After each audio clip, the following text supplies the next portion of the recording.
Partager. Je vais commencer par partager mon écran en espérant choisir la bonne fenêtre. Voilà. Donc, bonjour à tous. Permettez-moi peut-être dans un premier temps de me présenter. On est en petit comité, donc encore une fois, comme Dorian l'a indiqué, n'hésitez pas surtout à intervenir. Ça dynamise l'échange et puis ça me permet de respirer un peu de temps en temps aussi.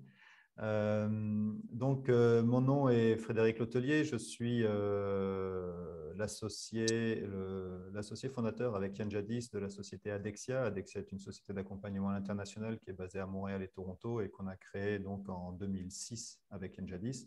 On a des bureaux à Montréal et donc à Toronto depuis 2009. Et donc, notre activité principale est d'accompagner des entreprises dans leur développement stratégique et commercial sur le marché canadien. Voilà pour nous. Donc aujourd'hui, merci à Stratexio de nous avoir donné l'opportunité de pouvoir présenter un petit peu le marché canadien pour les entreprises françaises. Alors, on a choisi d'aborder ça sur un thème qui est pas mal d'actualité en ce moment au Canada, mais sûrement chez vous aussi, qui est celui des enjeux liés aux ressources humaines, surtout après ce qu'on est en train de traverser. Il y a eu beaucoup de bouleversements. Et mis à part si vous êtes dans un contexte d'exportation pure et dure d'un produit ou d'un service depuis la France vers le marché canadien, il va arriver un moment où vous allez avoir probablement besoin d'envisager des ressources locales ou un appui local. Et donc, l'idée, c'est de voir à travers ce webinaire quelles sont les solutions, quelles sont les opportunités ou les difficultés de chacune de ces solutions pour pouvoir accélérer localement et dynamiser vos activités sur le marché canadien. Alors, je suis désolé. Ah, voilà.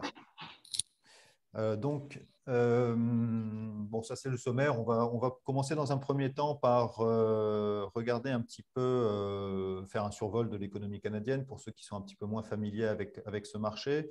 J'essaierai d'être assez rapide, mais ce sera vraiment très macro. L'idée, c'est de vous situer un petit peu le Canada dans un contexte d'un point de vue économique et dans le contexte nord-américain. Ensuite, on va justement aborder le thème de ce sujet, de ce webinaire, donc de savoir un peu quels sont les enjeux liés aux ressources humaines, notamment dans une situation post-Covid ou presque post-Covid. Et puis ensuite, je vais vous présenter quelques business cases pour illustrer un petit peu tout ce que je vous aurais dit auparavant.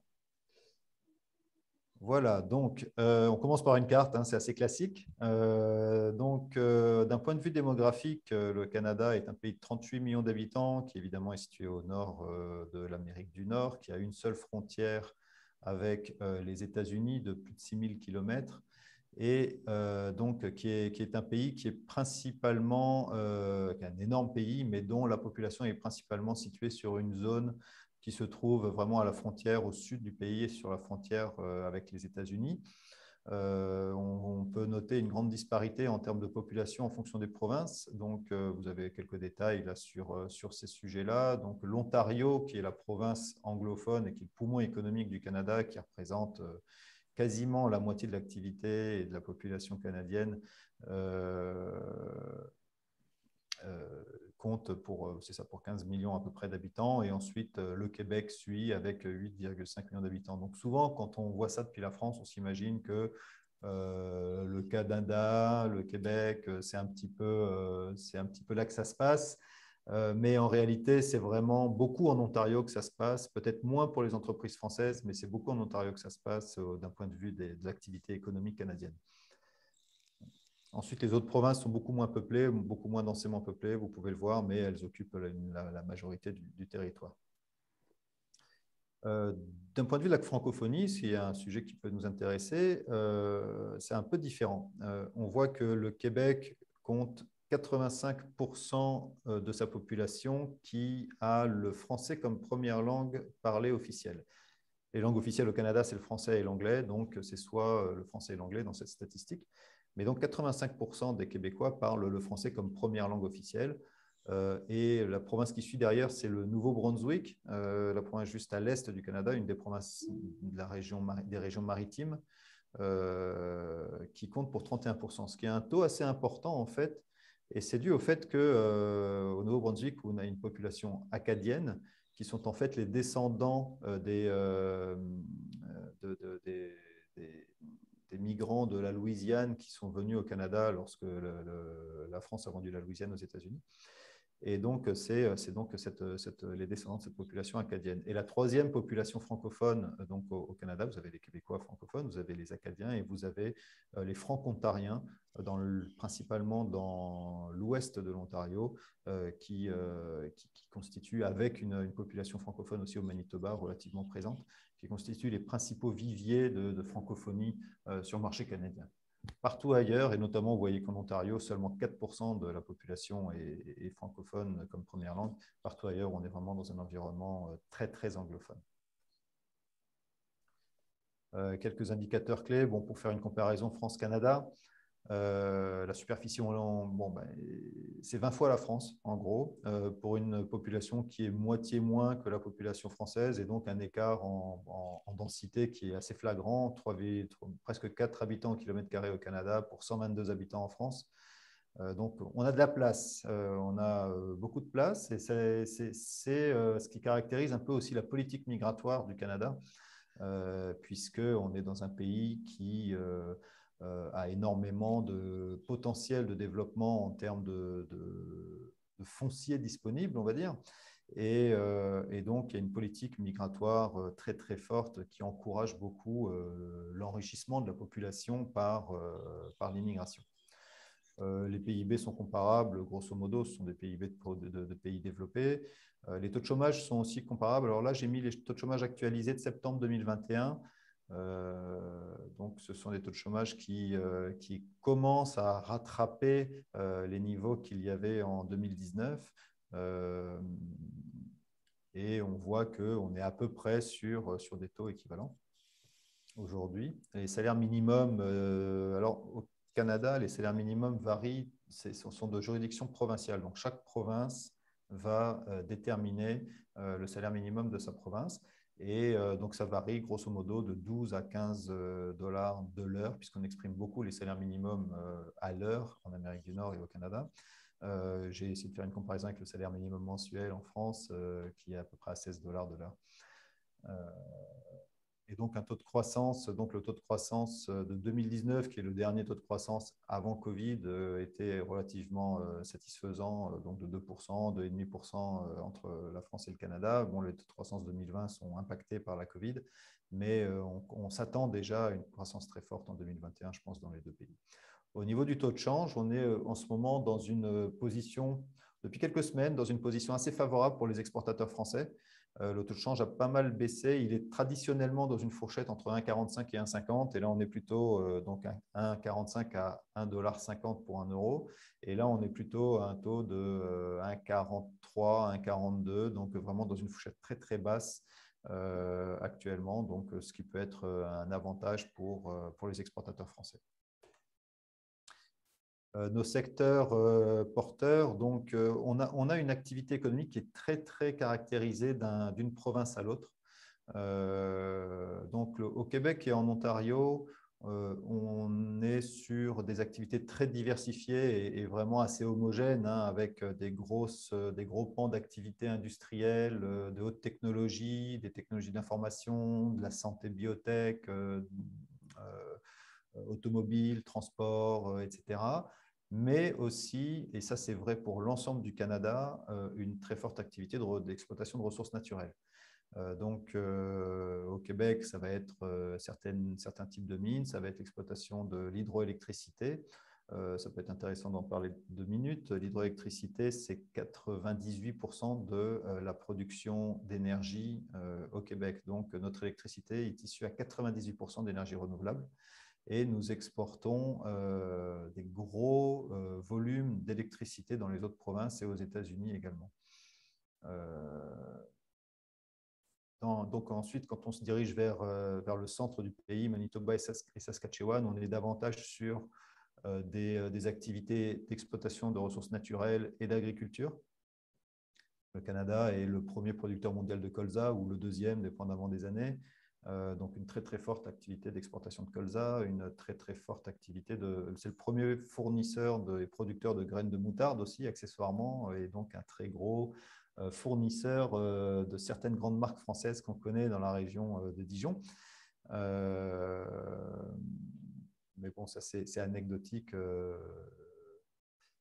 par rapport au reste des volumes d'activité agricole de ce grenier qui est le centre du Canada. L'Alberta est surtout connu pour son exploitation de sable bitumineux et pour son bœuf.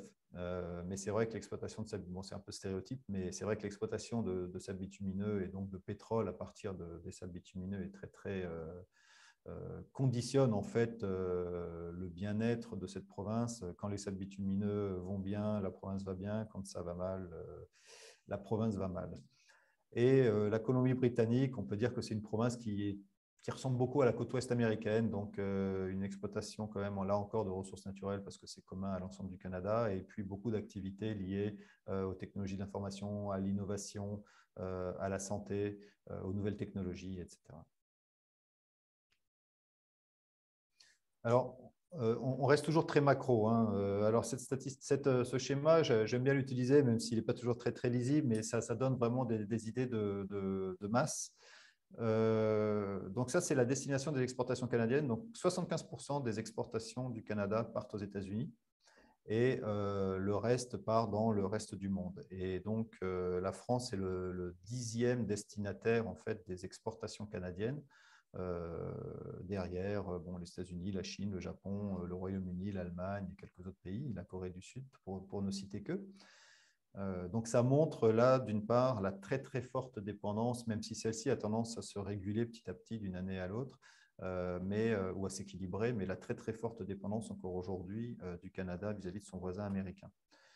Au niveau des importations canadiennes, c'est à peu près la même chose. On voit que le Canada importe 56% de ses importations depuis les États-Unis. Il y a encore là une présence assez forte du Mexique. Ça, c'est évidemment lié au traité de libre-échange entre les trois pays. Et le Canada a notamment plusieurs usines de ces gros acteurs industriels de transport comme Bombardier, comme Alstom, Bombardier, pardon, ou d'autres ou des sous-traitants qui ont des usines de fabrication ou d'assemblage au Mexique. La Chine n'occupe que, entre guillemets, 10% des importations canadiennes. Donc, c'est intéressant de voir à quel point les États-Unis pèsent là encore très lourd. Et la France, en 2019, se positionnait au 8e rang des fournisseurs canadiens. Là, simplement un petit zoom sur les exportations françaises au Canada par province. Donc, on voit qu'en bleu, la colonne bleue, c'est le Québec. Donc, une très grosse, ça, ce sont des chiffres de 2019, une très grosse majorité des exportations françaises partent à destination du Québec, ce qui montre un peu un déséquilibre entre le poids du Québec économique au niveau du Canada vis-à-vis de l'Ontario et le poids des exportations françaises. Donc, on voit bien que le Québec reste toujours le principal partenaire économique de la France, dans les deux sens d'ailleurs. Et donc, la somme du Québec et de l'Ontario représente quasiment la totalité ou une très grosse majorité des exportations françaises au Canada. Alors, qu'est-ce qu'on s'échange? On s'échange, le Canada vend principalement, alors c'est en anglais, donc des turbines à gaz, ben, ce sont des réacteurs, hein, on a des réacteurs d'avion. On a trois fabricants au Canada, donc Rolls-Royce, Pratt & Whitney et Boeing, qui exportent pas mal de réacteurs à destination de la France. Du minerai de fer en deuxième position et le colza qui arrive donc en troisième position des exportations canadiennes en France en 2019. Habituellement, les équipements aéronautiques de 2019 étaient plus tranquilles, mais aircraft parts, donc tout ce qui est avions et équipements aéronautiques, occupe une place un petit peu plus prédominante. Mais cette année, enfin en 2019, c'était un petit peu plus tranquille. Au sens inverse, la France exporte pareil des avions. Alors peut-être, c'est intéressant de noter que, vous le savez sûrement, Airbus a racheté une très grosse partie des activités de Bombardier Aéronautique, et on a notamment racheté le programme C-Série qui est devenu, je ne veux pas dire de bêtises, certains d'entre vous le savez peut-être mieux que moi, mais je crois la 220. Donc, ce gros investissement dynamise encore les flux et les transferts dans le domaine aéronautique entre le Canada et la France. On peut remarquer en deuxième position des exportations françaises en 2019 le vin. Les produits agroalimentaires, en général, sont une grosse partie des exportations françaises, mais c'est sûr que le vin est un très gros joueur là-dedans. Ça peut être intéressant de souligner que le Canada, en fait, a une particularité dans le domaine du commerce du vin, puisque on est dans un système de monopole, comme on l'est dans certains pays scandinaves. Donc, vous avez une société d'État par province qui monopolise l'importation, la distribution et la vente du vin dans la province à travers des magasins d'État. Donc, au Québec, ça s'appelle la Société des alcools du Québec, la SAQ. En Ontario, ça va s'appeler le LCBO. Et c'est ce client unique qui achète la totalité du vin qui apparaît dans cette statistique. Donc, ces clients uniques, ces clients donc monopolistiques. Et donc, il y a une manière très particulière de travailler dans la commercialisation de produits alcoolisés au Canada. Et donc, c'est des choses sur lesquelles on peut intervenir. Depuis peu, on a des modèles équivalents pour le cannabis, puisque le cannabis a été légalisé au Canada il y a quelques années maintenant, juste avant la pandémie, peut-être en 2018, si je ne dis pas de bêtises. Et donc, il y a tout un réseau de magasins d'État, puisque c'est devenu un monopole d'État aussi. Donc, il y a un réseau de magasins d'État qui commercialisent le cannabis de la même manière qu'ils commercialisent le vin.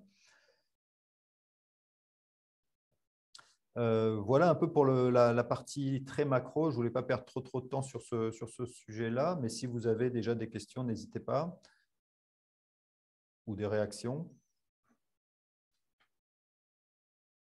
Rien pour l'instant, d'accord. Donc, je vous propose de rentrer un petit peu dans cet aspect de comment travailler au Canada avec des ressources locales.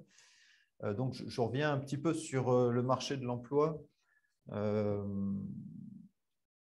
Alors, avant la Covid, parce qu'on va rester un petit peu sur ces références-là qui sont la normalité, on va dire, et on revient progressivement à ces chiffres-là. Donc, en fait, jusqu'avant la Covid, on était dans une situation au Canada vraiment de plein emploi avec des taux de chômage autour de 5% et très peu de chômage de longue durée.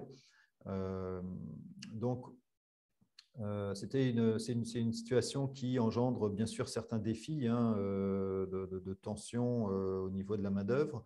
On avait déjà en 2019 une hausse marquée de plus de 4% des salaires moyens par rapport à l'année précédente. Et donc, ça génère une certaine compétition de la part des employeurs pour pouvoir préserver leurs meilleures ressources, de la hausse d'emploi, beaucoup de flexibilité, beaucoup de turnover, avec certaines disparités d'une province à l'autre, mais en règle générale, il faut retenir qu'avant la Covid, on était dans une situation d'activité économique très, très favorable, avec un taux de chômage très bas et une tension sur le marché de l'emploi très forte. Bon, évidemment, comme dans tous les pays du monde, on a eu un impact de la Covid assez brutal, beaucoup de pertes d'emplois. On est passé de 5,5 à 13% de janvier à avril 2020. Le Québec est une des populations les plus touchées. 7 millions de Canadiens ont touché ce qu'on appelle la PCU, ici, la prestation canadienne d'urgence. Donc, au moment de la Covid, chaque pays a pris ses mesures. Et au Canada, cette mesure, principalement, ça a été de donner sans condition ou presque 2 000 $ à tous les travailleurs canadiens qui avaient perdu leur emploi. 2 000 $ par mois. Certains pans de l'économie continuent à toucher cette PCU qui a changé de nom depuis, mais qui est toujours, et le montant a changé, c'est à peu près 1 500 $, mais donc, un an et demi après, certains Canadiens ont touché pendant plus d'un an et demi en fait, cette prestation canadienne d'urgence parce qu'ils ne sont pas en mesure de retrouver un emploi dans leur secteur d'activité.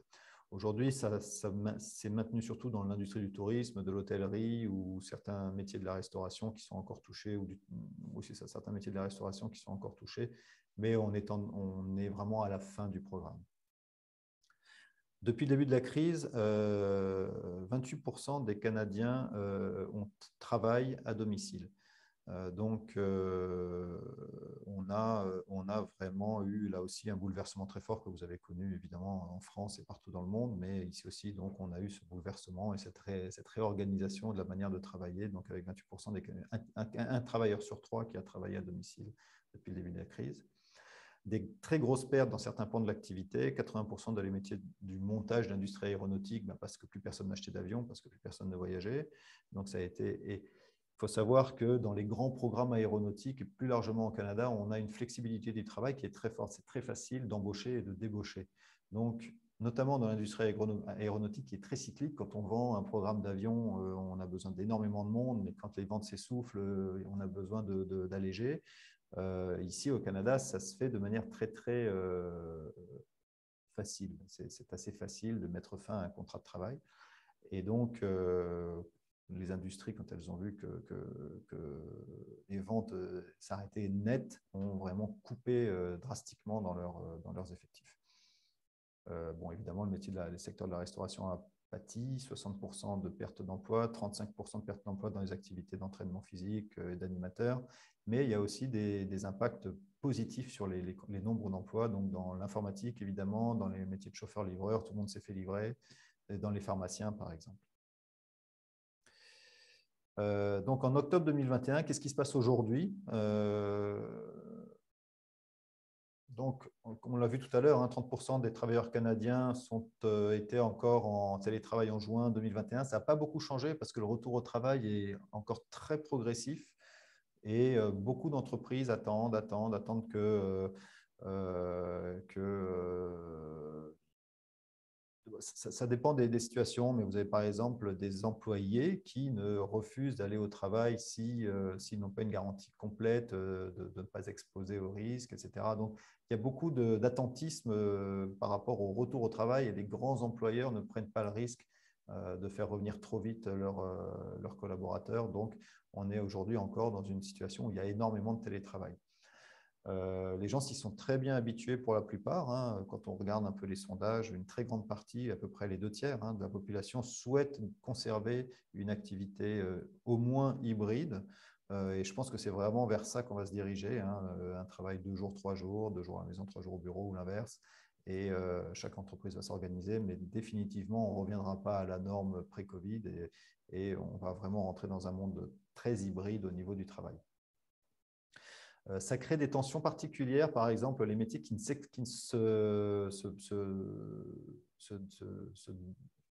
les métiers qu'on ne peut pas faire à domicile perdent beaucoup d'attractivité auprès des travailleurs. Donc, ça crée des pénuries de main-d'œuvre dans certains métiers, des pénuries de main-d'œuvre aussi parce que les métiers ont explosé, comme les métiers de l'informatique ou de la cybersécurité.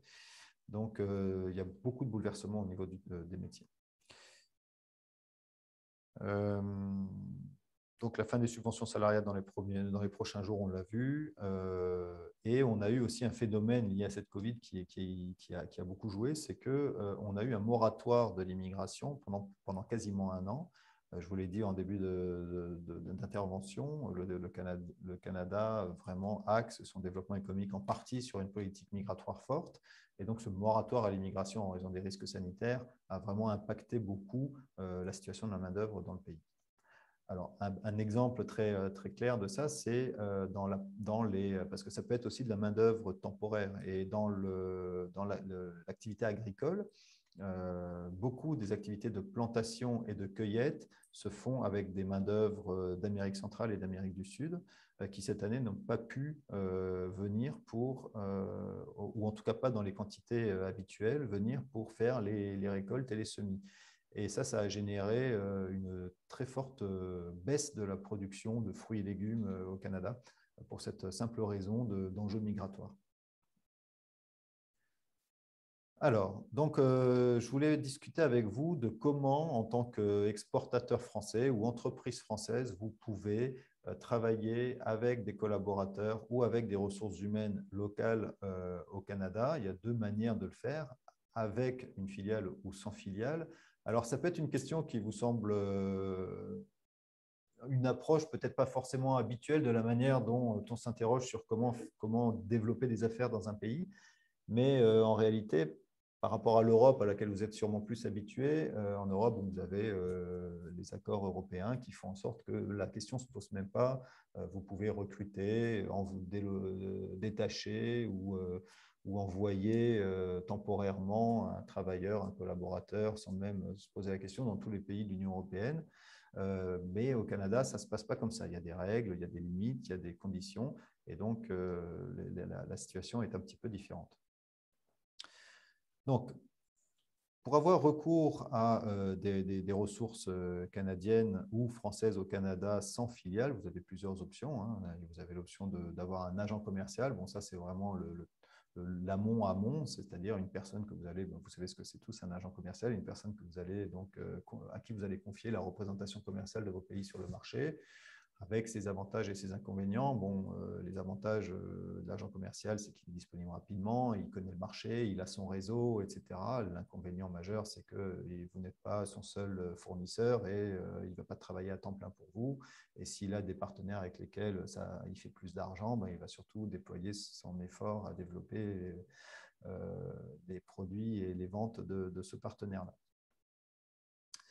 Les VIE, bien sûr, c'est une option qui est très intéressante pour démarrer une collaboration et pour engager une des premières ressources sur le marché canadien. Souvent, dans l'esprit d'un nouvel exportateur sur le marché canadien, une opportunité commerciale va réveiller l'intérêt de l'entreprise sur le marché canadien. On va commencer à réfléchir à comment vendre sur ce marché et envoyer une première ressource, un VIE qui va pouvoir soit analyser le marché, soit faire de la première prospection, soit faire du service technique ou local pour ce marché.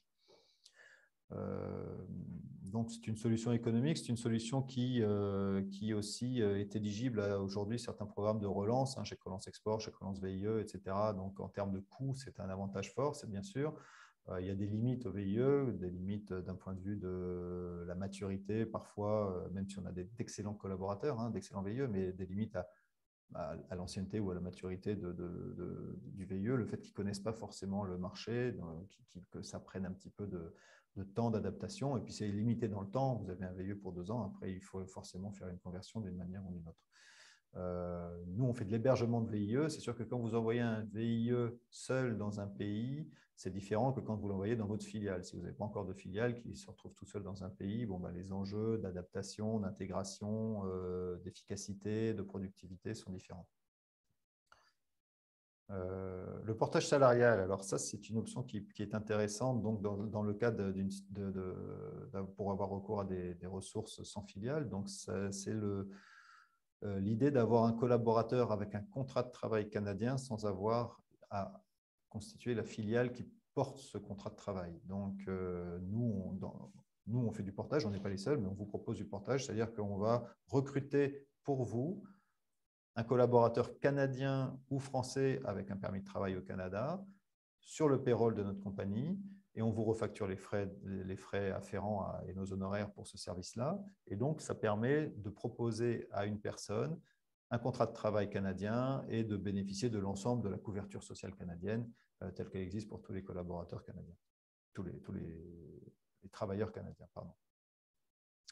Le service commercial externalisé, bon, ça c'est un peu comme le principe d'un agent commercial, mais ce sont généralement des sociétés de conseil qui le proposent. Adexia vous propose du service commercial externalisé où on va donc à temps partagé ou à temps partiel assurer en votre nom, en marque blanche, la représentation de votre produit ou service sur le marché canadien. Alors, VIE, portage salarial ou service commercial externalisé sont tous les trois des prestations qui sont éligibles à des aides, hein, l'assurance prospection accompagnement, les chèques relance export, les chèques relance VIE, etc. Donc, ce sont des formules qui sont intéressantes en termes financiers parce qu'elles peuvent être en partie, en tout cas, amorties au niveau du risque. L'autre option, c'est ou la suite logique, parfois, ça peut être soit 2 options, soit une suite logique en fonction de l'évolution de votre développement économique, c'est ensuite de créer donc, une filiale pour pouvoir rattacher vos ressources. Là, dans ce cas-là, vous pouvez soit envoyer des collaborateurs français, soit recruter localement. Donc, c'est souvent un dilemme qui se pose quand une entreprise crée sa filiale, se dit, bon, qu'est-ce que je fais? J'envoie mon collaborateur que je connais, qui connaît bien le produit, qui connaît bien l'offre, qui a envie de partir au Canada et qui va lancer la filiale, ou j'ai besoin de locaux parce que j'arrive dans un nouveau pays, je n'ai pas toutes les clés, je n'ai pas les réseaux, j'ai besoin de quelqu'un de présent, de local et qui va pouvoir vraiment valoriser son expérience et ses réseaux locaux. Il n'y a pas de bonne ou de mauvaise réponse, mais les deux options existent et chaque entreprise qui envisage et qui crée des filiales se pose cette question. Donc, il y a le fait d'envoyer un employé français, bon, bah, bien sûr, il connaît votre société, il est déjà qualifié et formé à votre entreprise, il y a une certaine loyauté, une certaine fidélité. Ça, c'est très, très important. On l'a dit, on est dans un contexte de tension du marché du travail. Et si vous embauchez demain une personne canadienne pour soit diriger, soit avoir un poste clé dans votre société, dans votre filiale en démarrage, vous n'êtes pas du tout à l'abri que cette personne, dans 6 mois, se fasse offrir 15 000 $ de plus ailleurs et vous quitte. C'est très différent avec un collaborateur que vous allez envoyer de France pour la seule raison qu'il est rattaché, son visa de résidence est rattaché et son permis de travail est rattaché à votre entreprise. C'est ce qu'on appelle un visa fermé. Donc, il aura obtenu un permis de travail pour travailler au Canada pour cette société-là et pas pour une autre. Et donc, c'est une manière un peu contournée de pouvoir fidéliser et de vous assurer qu'au moins pour quelques années, cette personne-là ne va pas vous lâcher pour un meilleur salaire ailleurs. Bon, évidemment, l'avantage de l'employé local, sinon, c'est qu'il a la compétence et surtout les réseaux. On est dans un pays nord-américain où beaucoup de business se fait à travers les réseaux. Évidemment, tout ça s'est un petit peu calmé depuis 2 ans, mais il y a énormément de 5 à 7, énormément d'activités sectorielles, énormément de clubs sectoriels. Et bon, bah, ce n'est pas à Stratexio que je vais apprendre ce qu'est un réseau. Mais donc les réseaux, évidemment, ici sont extrêmement exploités et très, très dynamiques et très, très nécessaires pour développer des affaires. Très rapidement, interrompez-moi s'il y a des choses qui ne sont pas claires ou si vous souhaitez intervenir. Très, très rapidement, quelques notions de normes du travail, puisqu'on parlait un petit peu de ça.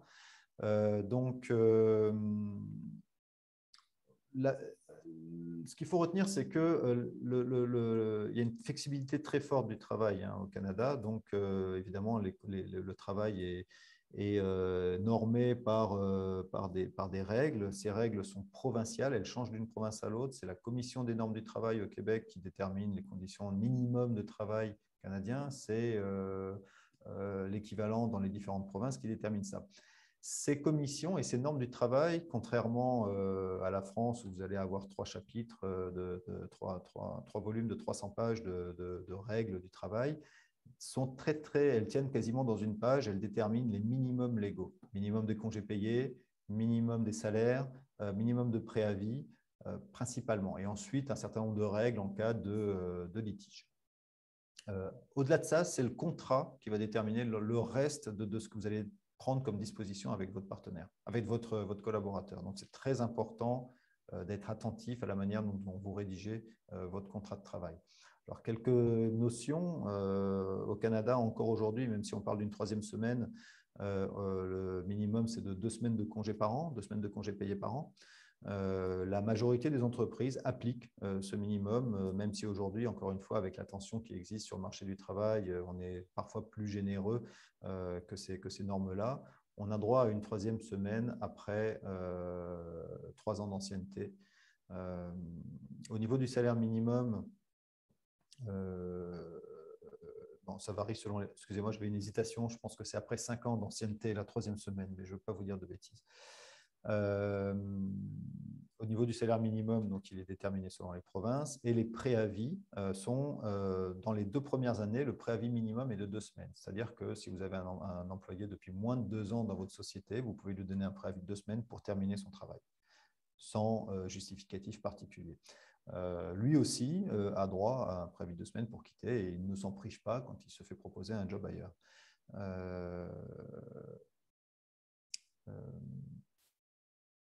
Oui, pardon, ce préavis généralement est payé, donc c'est pas rare de rentrer, de voir un collaborateur qui rentre le vendredi matin au bureau, qui se fait dire bon bah écoute, ton contrat termine dans 2 semaines, mais tu quittes aujourd'hui, je te paye ton préavis, donc tu fais tes affaires, tu prends tes affaires et c'est fini.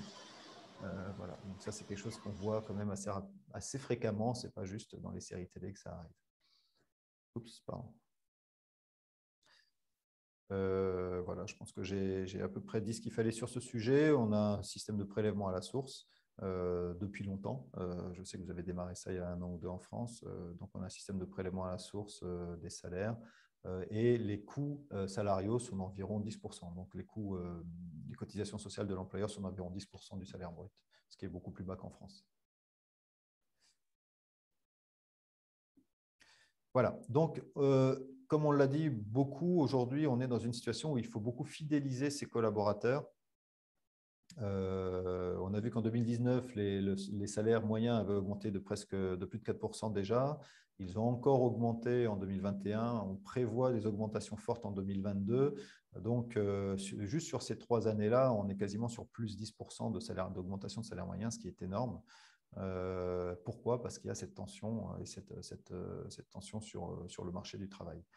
Donc, les avantages habituels qu'on propose dans un package normal au Canada, ben, c'est une assurance complémentaire santé. On a une couverture santé universelle au Canada, hein, on a droit à des hôpitaux gratuits, etc. C'est très différent des États-Unis. On est beaucoup plus proche de la France à ce niveau-là, donc on a accès à une couverture de santé universelle, mais l'assurance santé complémentaire qui va un peu dédommager ce qui n'est pas pris en charge par l'assurance universelle et l'assurance médicaments est un des premiers avantages sociaux qu'on propose. Les REER, c'est des régimes enregistrés pour la retraite. Donc ça, ce sont des cotisations que l'employeur peut proposer de faire dans un plan de retraite pour ses collaborateurs, pour ses employés. Une manière d'attirer les entreprises vers soi, parce qu'aujourd'hui, ça ne suffit plus d'avoir juste des bons salaires et un programme de retraite pour attirer les bons éléments. C'est d'être plus généreux sur les vacances, ça plaît toujours, surtout aux milléniaux, et surtout parce qu'on n'en a pas beaucoup.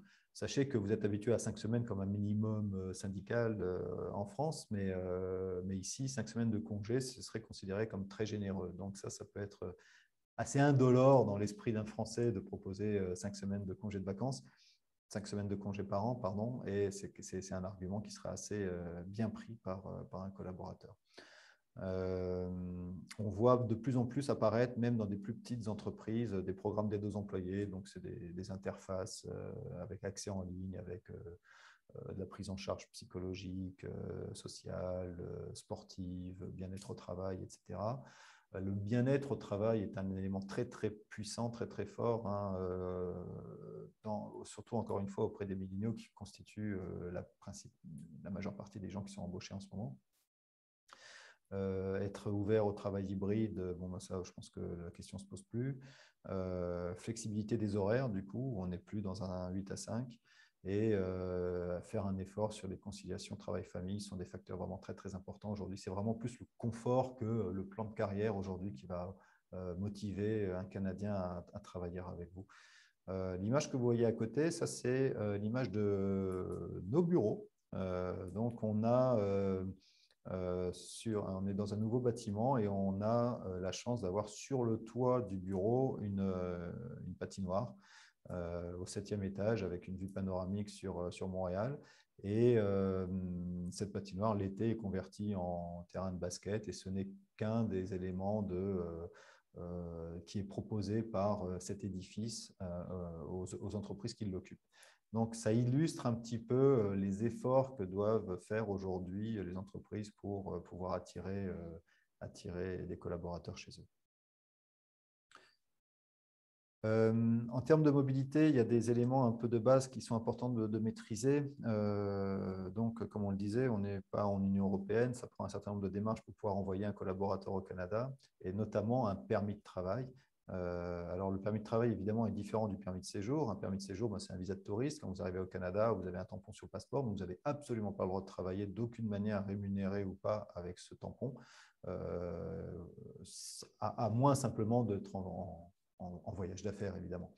mais vous ne pouvez pas exercer un travail rémunéré local avec un visa de touriste. Donc, vous devez demander un permis de travail. Donc, il y a différents types de permis. Il y a des permis fermés qui sont liés à un emploi, et à un employeur plutôt qu'un emploi, et les permis ouverts. Donc, dans les permis fermés, le plus classique dans nos cas, dans nos métiers, ben, c'est le transfert intra-compagnie. Une entreprise en France envoie un collaborateur au Canada et donc demande un transfert intra-compagnie. Généralement, ça se passe assez bien et c'est assez rapide.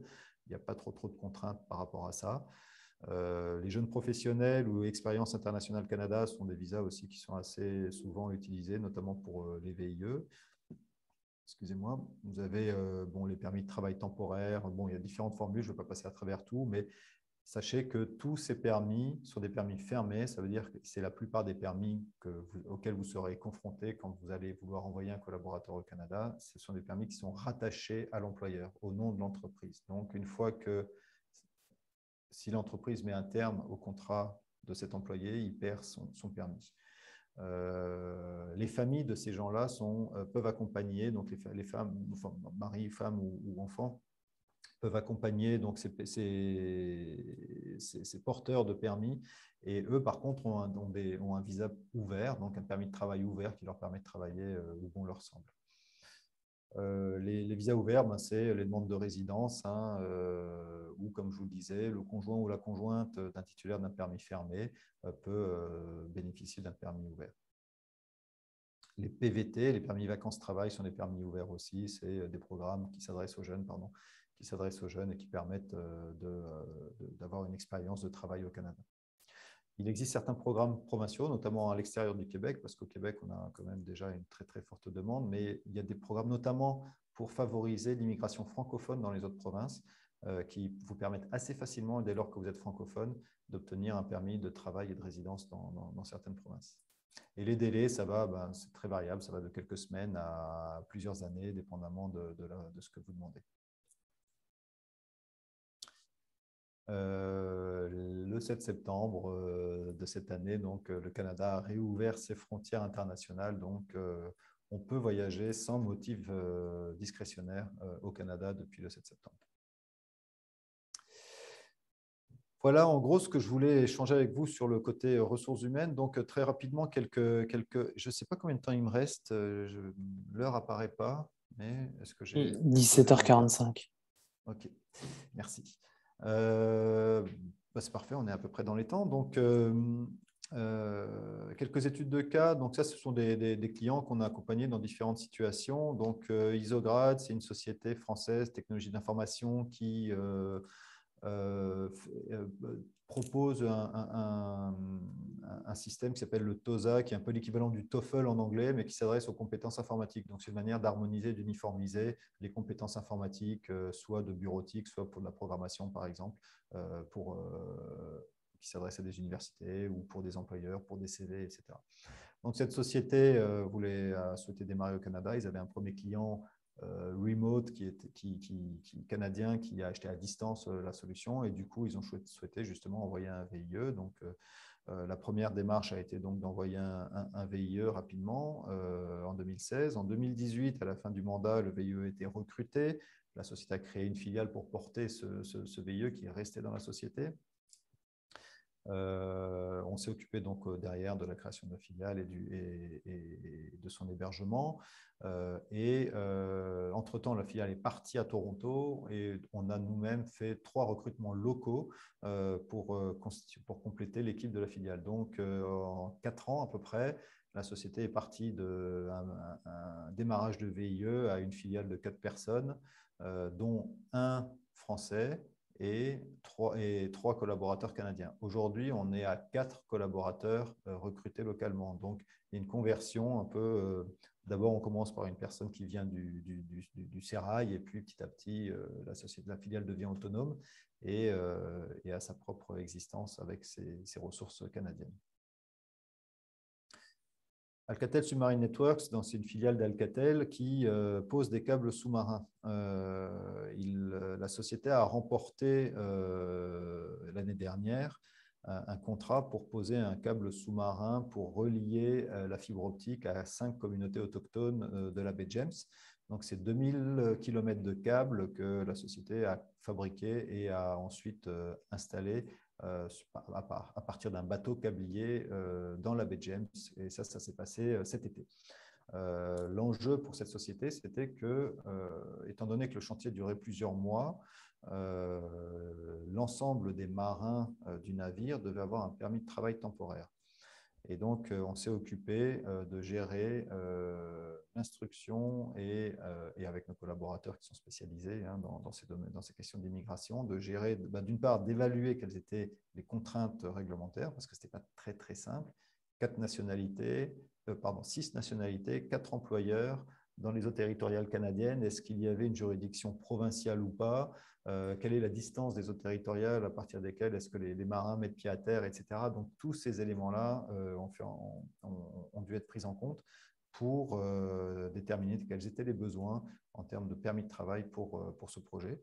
Et donc, en 3 mois, on a livré l'ensemble des obligations en termes de visa qui devaient être remplies par Alcatel Submarine Networks et ses sous-traitants pour réaliser ce mandat. Aujourd'hui, le câble est posé et les 5 communautés sont bientôt connectées. Rapido Livre, c'est une société qui fait de l'impression, petite série de livres, avec des systèmes d'impression laser. Donc, on a commencé avec eux avec d'une part une mission commerciale et depuis plusieurs années, depuis 2013, on est en service commercial à temps partagé avec eux. Donc, finalement, leur choix à eux, ça a été dans un premier temps de nous confier de la prospection commerciale au Canada, au Québec. À un moment donné, ils ont créé leur filiale au Québec, ils ont recruté, ils ont installé leur outil de production au Québec. C'est aujourd'hui une société au Québec qui compte 15 personnes et qui produit, qui imprime, je n'ai pas les chiffres, mais énormément de publications chaque année. Et notre rôle aujourd'hui consiste à faire le développement de cette filiale québécoise dans le reste du Canada. Donc, notamment, notre filiale à Toronto s'occupe de faire le développement en Ontario et dans le reste du Canada, le développement commercial pour la filiale québécoise. Alors, sachez que ça, c'est un cas intéressant parce que cette filiale, qui est du coup une société canadienne et qui est incorporée au Québec et qui a le droit d'avoir accès aux différentes aides canadiennes. En France, on a BPI, le CRE, l'assurance prospection, etc. Et au Canada, il y a également un certain nombre de soutiens financiers à l'export. Et on entend au Canada par exportation l'exportation aussi d'une province à l'autre. Donc, quand je suis une société au Québec, et j'ai droit à avoir des subventions et des aides gouvernementales provinciales québécoises pour soutenir mon exportation dans le reste du Canada. Donc, nos services commerciaux à temps partagé en Ontario sont subventionnés pour cette filiale québécoise d'une société française par des programmes de subvention québécois.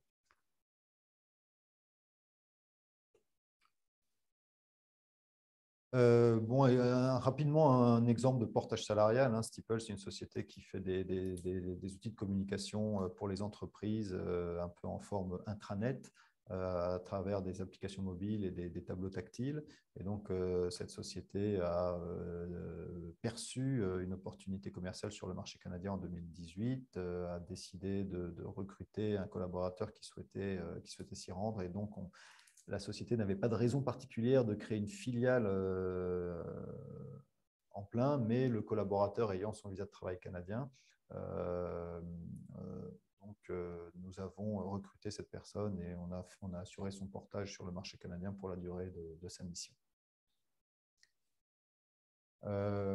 Pour finir, c'est la dernière, Ampac, c'est une société de la région de Cognac, qui est spécialisée dans le packaging. On a une assez forte activité de packaging aussi dans le marché au Canada. Et donc, cette société fait des emporte-pièces,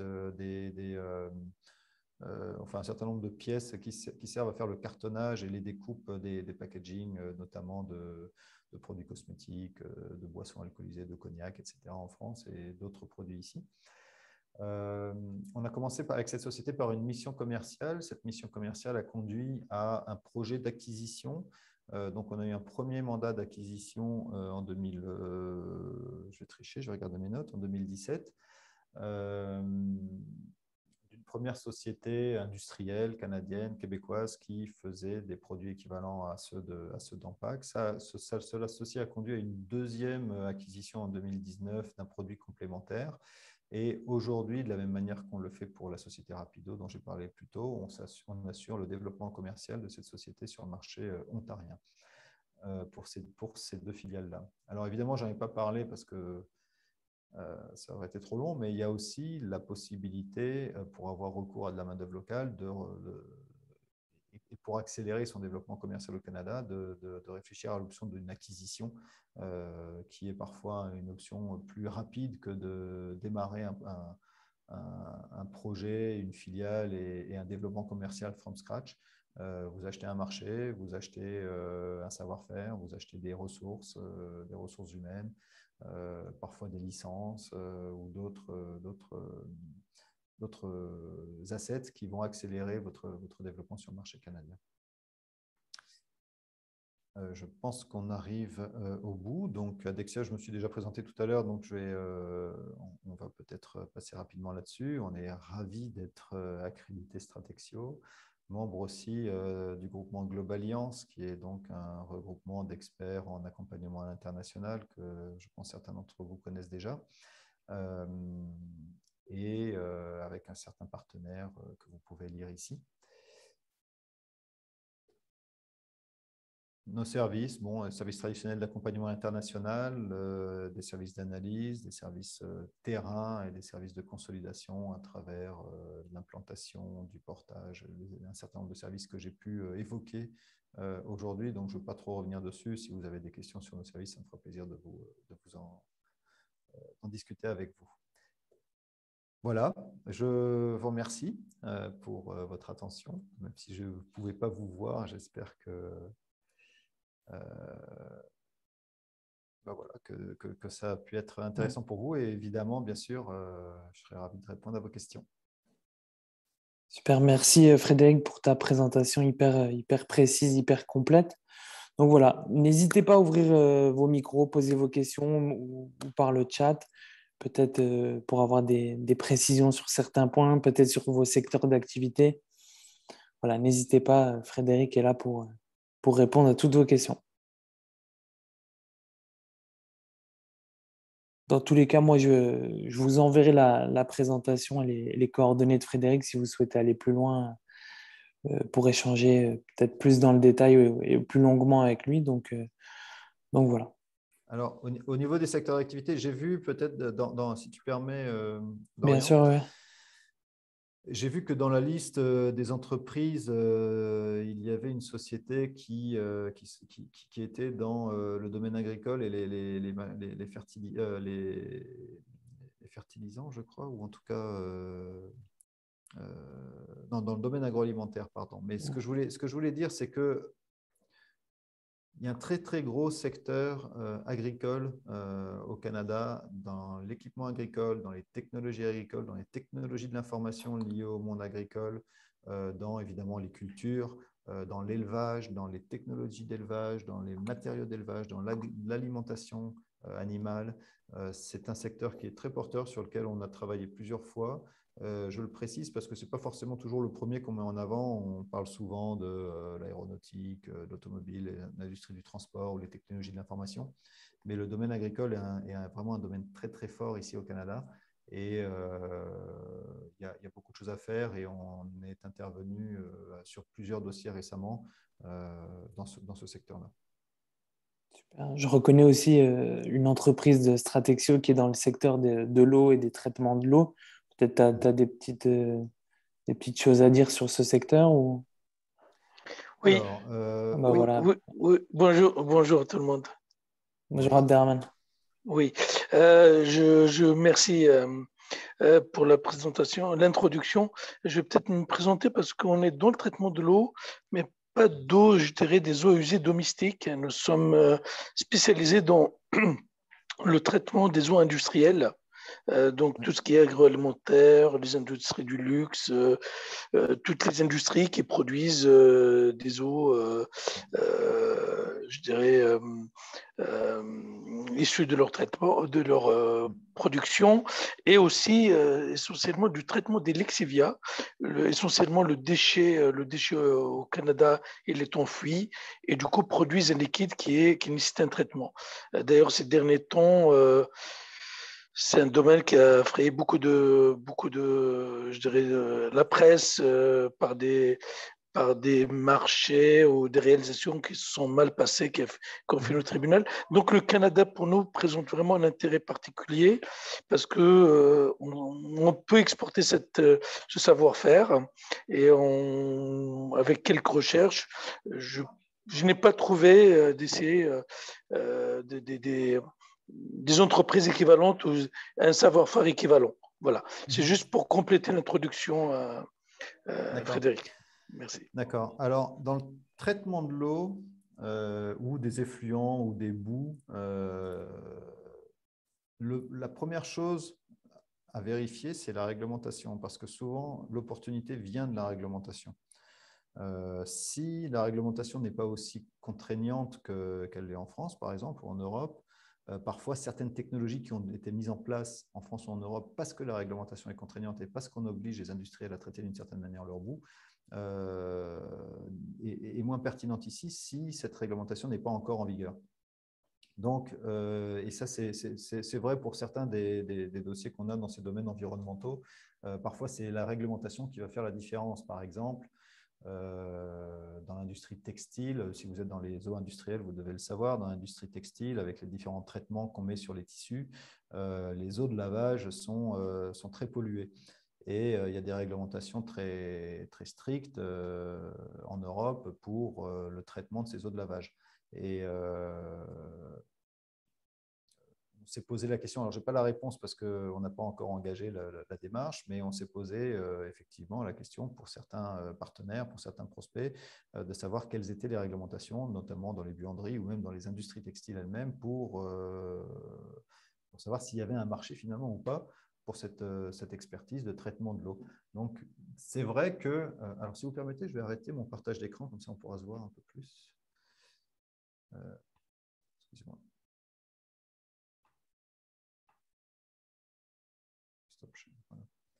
Voilà. C'est vrai que je pense que c'est le premier enjeu à vérifier. Voilà. Oui, merci, merci Frédéric. Je sais pas, Vagiola. Après, il faut savoir que le Canada a ratifié les accords de Kyoto, est un pays qui a une image environnementale plutôt positive à l'extérieur, un pays avec des lacs, des forêts, beaucoup de territoires vierges, Hydro-Québec, etc. Mais c'est en réalité un très mauvais élève en termes d'émissions, notamment de carbone. Et il est, je crois, pas loin d'être beau dernier justement des pays qui ont ratifié les accords de Kyoto. Et il y a beaucoup à faire en termes environnementaux. Les politiques en sont conscients. Il y a une évolution très rapide des réglementations qui étaient très laxistes jusqu'à présent. Et donc, on se dirige, je pense, de plus en plus vers une réglementation beaucoup plus sévère de l'ensemble des émissions polluantes. Merci, on est d'accord sur la position du Québec dans ce domaine. Super. Peut-être Vagiola, Guillaume, Ali, David, Plata. Merci pour toutes vos précisions. Juste une petite question. La création d'une filiale au Canada, en commençant par Québec, quelle est en termes de timing, quelle est la durée, combien de temps ça peut prendre? Ouais. Et en termes de prix, voilà, est-ce qu'on peut avoir une idée globale en termes de coût pour une entreprise? voilà, qui a déjà commencé, je disais, un partenariat avec une société québécoise et il souhaite créer une filiale, je dirais, voilà, à Québec, sachant que voilà, l'objectif allait sans doute commencer par le pays et par les provinces francophones. Voilà. Donc, voilà la question. Merci. Alors, merci d'en parler parce qu'effectivement, je n'ai pas abordé le sujet, mais il y avait beaucoup de choses à dire, donc il a fallu trancher dans le gras.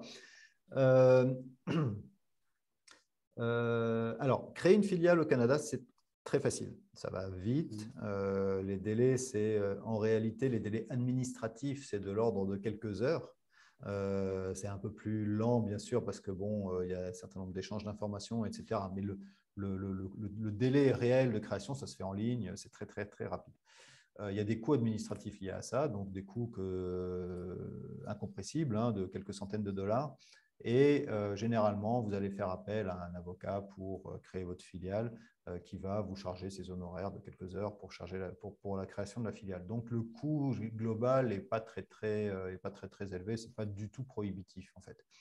Ce qui est plus complexe que la création de la filiale, c'est sa mise en opération. Ouvrir un compte bancaire, mettre en place le plan comptable, trouver quelles sont les assurances dont j'ai besoin, est-ce que j'en ai vraiment besoin, lesquelles, etc. Où domicilier mon siège, etc., etc. Donc, il y a un certain nombre d'autres éléments. Un élément fort en ce moment, c'est qu'on a des gros enjeux administratifs en ce moment à cause de la pandémie. Et il y a eu une certaine désorganisation dans certains services administratifs. Et c'est très, très compliqué et long aujourd'hui et fastidieux d'obtenir certains numéros qui sont nécessaires pour faire fonctionner sa filiale. Numéro de taxe, numéro d'incorporation, numéro d'enregistrement, etc. Et donc là, nous, on intervient comme guichet unique pour, au-delà simplement de l'incorporation, on va proposer nos services, quelques heures aussi, pour gérer tous ces enjeux-là et pour que ce soit vraiment seamless pour l'entreprise, que la création se fasse le plus simplement possible et que ça prenne le moins de temps possible. Maintenant, en termes de gestion, enfin en termes de conditions, vous pouvez créer une société au Québec sans aucun administrateur ni actionnaire canadien. Vous pouvez parfaitement être une personne française ou une société française, n'avoir aucun lien avec aucun administrateur ou actionnaire canadien et créer une société au Québec. Jusqu'à très peu, jusqu'à cet été, en Ontario, vous étiez obligé d'avoir au moins 25% des administrateurs d'une société qui étaient de nationalité canadienne ou résident canadien. Pardon, de nationalité canadienne, excusez-moi, de nationalité canadienne. Aujourd'hui, ce critère a disparu en Ontario. Donc, vous pouvez aussi facilement créer une société en Ontario qu'au Québec. Ça, c'est intéressant parce qu'auparavant, les entreprises qui voulaient créer une société, mais sans rentrer dans l'actionnariat ou dans l'administration des Canadiens, n'avaient pas d'autre choix que d'aller au Québec. Et avec cette contrainte que si vous vouliez ensuite avoir des collaborateurs en Ontario, vous deviez faire une démarche supplémentaire, créer une corporation extra-provinciale en Ontario, etc. Aujourd'hui, ça a disparu et c'est tout aussi facile de créer la filiale au Québec et en Ontario et donc d'aller beaucoup plus directement dans votre province de prédilection. Merci. Super, merci Frédéric. Peut-être d'autres questions parmi les participants?